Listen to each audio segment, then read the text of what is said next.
નમસ્કાર, હું અરવિંદસિંહ જાડેજા, માંડવી શહેર કોંગ્રેસ પ્રમુખ। આજથી ધનતેરસથી શરૂ થતા દિવાળીના પર્વ નિમિત્તે સૌ માંડવીવાસીઓને, સૌ કચ્છીજનોને અને સૌ દેશવાસીઓને દિવાળી પર્વની ખૂબ ખૂબ શુભકામનાઓ પાઠવું છું। આવનારું વિક્રમ સંવત 2082નું નવું વર્ષ સૌ દેશવાસીઓ માટે, સૌ માંડવીવાસીઓ માટે ખૂબ જ સુખરૂપ રહે, લાભદાયી રહે અને લોકો જીવનમાં ઉત્તરોત્તર પ્રગતિ કરતા રહે એવી દેશદેવી માં આશાપુરાને પ્રાર્થના કરું છું।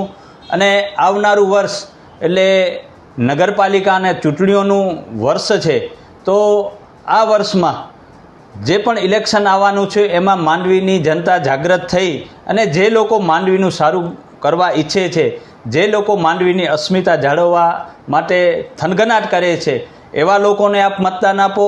જે લોકો વર્ષોથી માંડવીમાં શાસન કરે છે અને માંડવીમાં ભ્રષ્ટાચાર કરી અને લૂંટ કરી રહ્યા છે, એવા લોકોને આપ જાકારો આપો। અને જે સારા લોકો છે, એજ્યુકેટેડ લોકો છે અને માંડવીનું ભલું કરવા ઈચ્છતા લોકો છે અને જેઓ એક પણ રૂપિયાનો ભ્રષ્ટાચાર નથી કરતા, એવા સ્વચ્છ લોકોને આપ ચૂંટી અને માંડવીના વિકાસમાં આપ સહભાગી થાવ એવી માંડવી શહેરની જનતાને હું વિનંતી કરું છું। ફરીથી દિવાળી પર્વની અને નૂતન વર્ષના નૂતન અભિનંદન સાથે હું શુભકામનાઓ પાઠવું છું। જય હિન્દ, જય માતાજી।